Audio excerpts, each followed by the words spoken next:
yang customer juga tadi, ini tuh untuk ID unik tapi untuk pengemudinya. Nah, untuk name itu namanya, vehicle info itu untuk informasi kendaraannya, jadi kayak jenisnya apa, platnya apa gitu. Nah, kalau has insurance itu untuk driver ini terdaftar nggak ya gitu dalam asuransi yang kita jalankan gitu. Nah, untuk metodenya itu ada accept order dan complete trip. Itu tujuannya untuk mengkonfirmasi pesanan dari user dan menandai bahwa perjalanan ini udah selesai. Yang keempat, kita ada transaction class, itu tujuannya untuk mewakili proses dalam pembayarannya. Jadi pembayaran user ke sistem layanannya gitu. Nah, di sini atributnya ada transaction ID, order, amount, payment method, dan status. Transaction ID itu seperti biasa untuk ID transaksinya, order itu order yang dibayarkan, amount itu jumlahnya, payment method itu kita gunain metode pembayarannya apa, misalnya cash atau e-wallet, dan statusnya ini sama seperti sebelumnya, pending, complete, atau unpaid gitu ya.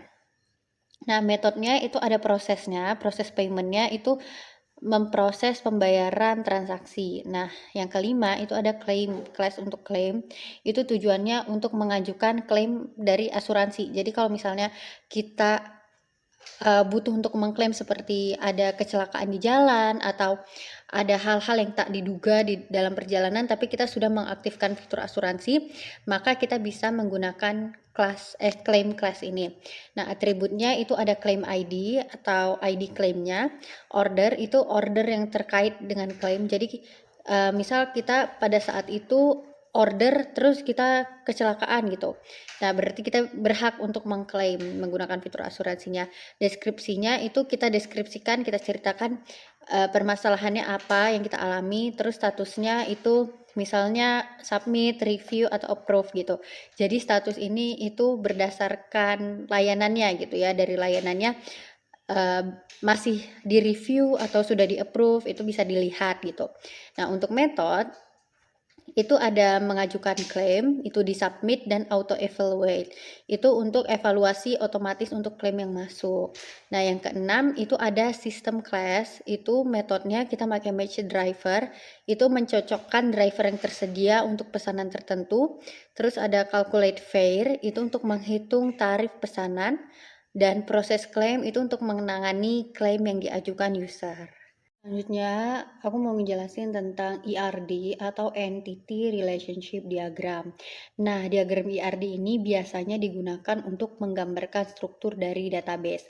Jadi meskipun tampilannya itu mirip ya dengan kelas diagram yang sebelumnya sudah dijelaskan, tapi ERD ini hanya berfokus pada entitas, atribut, dan relasi antar entitas, bukan ke metode atau fungsi. Kalau sebelumnya kan kita lebih ke spesifiknya ke metodenya atau fungsinya. Nah, kalau sekarang itu kita lebih ke entitas, atribut, atau relasi antar entitas tersebut.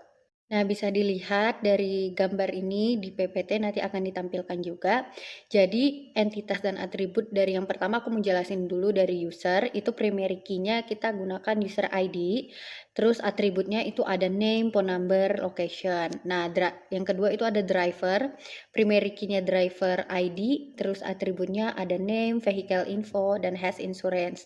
Selanjutnya ada order, itu primary key-nya order ID. Di sini kita memiliki foreign key, itu untuk menghubungkan dengan user ID dan driver ID gitu ya. Jadi di sini tuh kita gunain foreign key-nya itu ngambil dari primary key si user dan driver. Nah, di order itu kita jadikan dia foreign key gitu. Nah, di atributnya itu ada pickup point, destination, is insurance, dan status.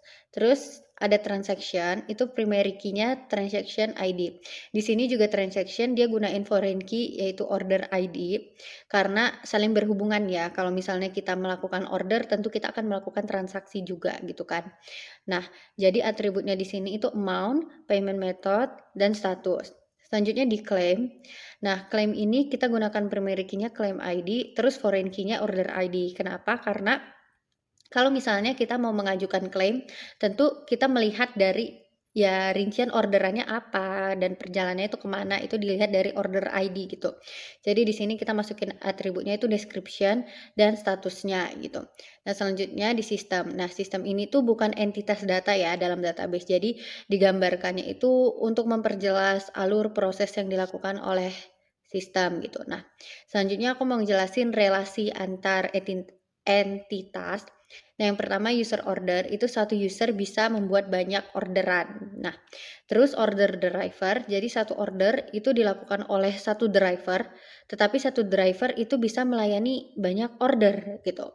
Nah, selanjutnya order transaction, itu setiap order memiliki satu transaksi pembayaran. Jadi nggak bisa yang kayak multi trip gitu ya, maksudnya bukan multi trip sih, multi transaction yang dia tuh berentetan untuk seluruh transaksi dijadikan satu nota itu nggak bisa gitu. Jadi satu orderan itu satu kali transaksi pembayaran itu.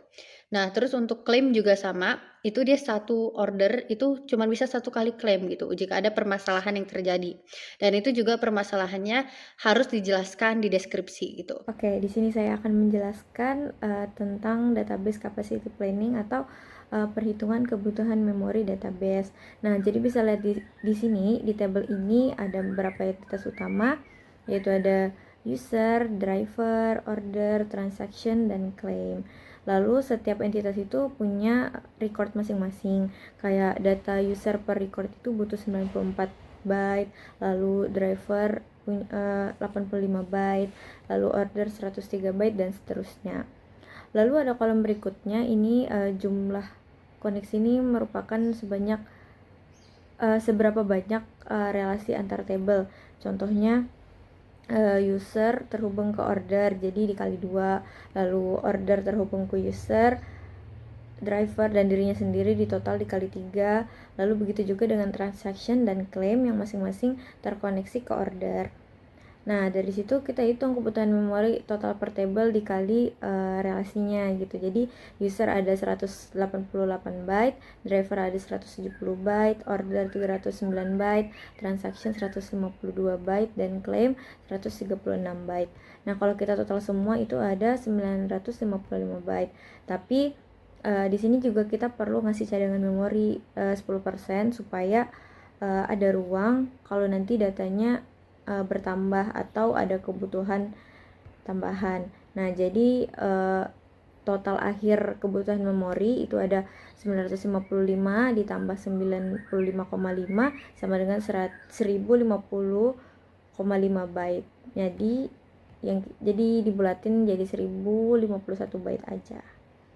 Seperti itu. Jadi sistemnya kita rancang supaya efisien dan aman kalau ada pertumbuhan data ke depannya.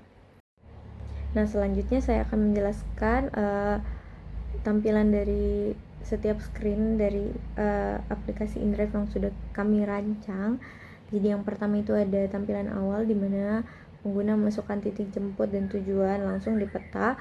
Lalu pengguna di sini bisa klik lokasi buat menentukan titik jemput. Lalu ada di screen kedua setelah lokasi dipilih itu sistem akan nampilin nama lokasi gitu. Jadi kalau sesuai tinggal pencet iya, kalau enggak tidak, atau mau ganti terserah gitu. Lalu ada screen ketiga itu tampilan milik kendaraan dan layanan gitu. Jadi di situ ada kayak jenis kendaraannya, terus estimasi harga, dan kalau tersedia dia mau masukin harga berapa itu boleh gitu. Terus ini kita nambahin asuransi perjalanan gitu. Nah, di sini juga ada nambahin catatan buat driver kalau misalnya mau ngasih info spesifik gitu ke titik jemputnya atau ke detail permintaan khusus dari pelanggannya. Lalu di sini ada pengguna milih metode pembayaran, lalu ada opsi tunai, transfer bank. Lalu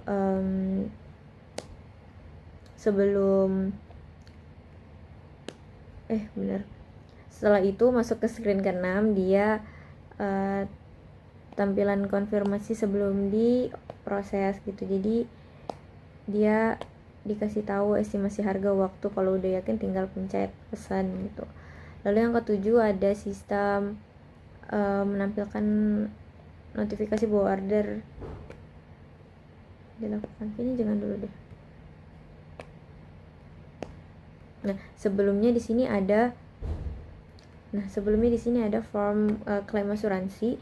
Jadi sebelum pengguna memesan itu kita ada kalau mau bukan gitu anjir bahasanya. Dari sini deh.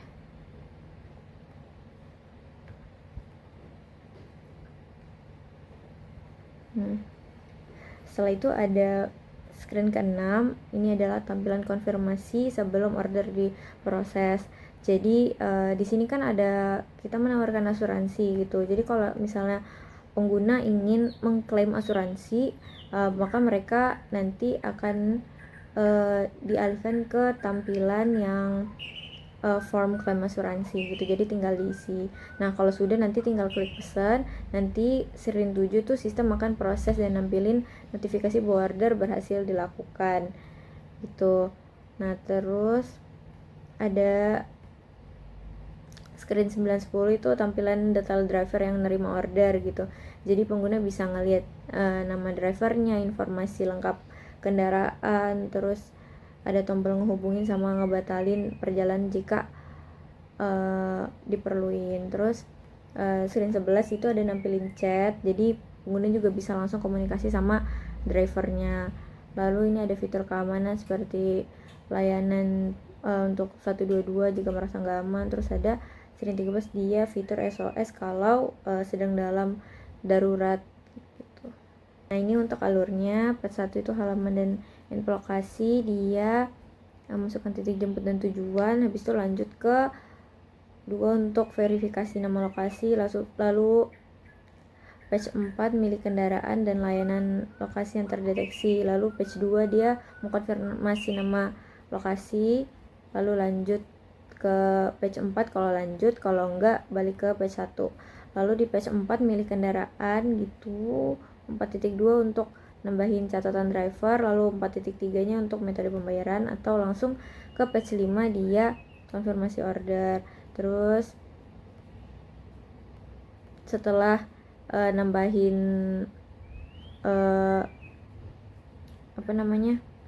setelah nambahin catatan ke driver atau mau nambah asuransi, langsung ke proses order. Di situ langsung ada detail driver yang nerima order, terus chat dengan driver, akses fitur keamanan, lalu ada fitur SOS. Nah di page detail driver tuh juga ada, bisa ke page 7, lalu ke page 8, page 9, atau batalin pesanan balik ke page 5 tuh. Lalu ada fitur keamanan juga untuk menghubungi 112. Terus pokoknya page-page ini tuh bisa dipencet gitu. Kalau misalnya dipencet dia bakal ke halaman itu gitu. Jadi bisa sekadar informasi aja sih isinya tuh. Jadi diagram ini tuh memperhatikan alur aplikasi yang fleksibel tapi tetap terstruktur. Jadi pengguna bisa berpindah antar screen sesuai kebutuhan, baik saat memesan kendaraan, berkomunikasi dengan driver, atau dalam situasi darurat. Mungkin itu presentasi dari kelompok 5 InDrive. Mohon maaf jika masih banyak kekurangan dan kesalahan. Wassalamualaikum warahmatullahi wabarakatuh.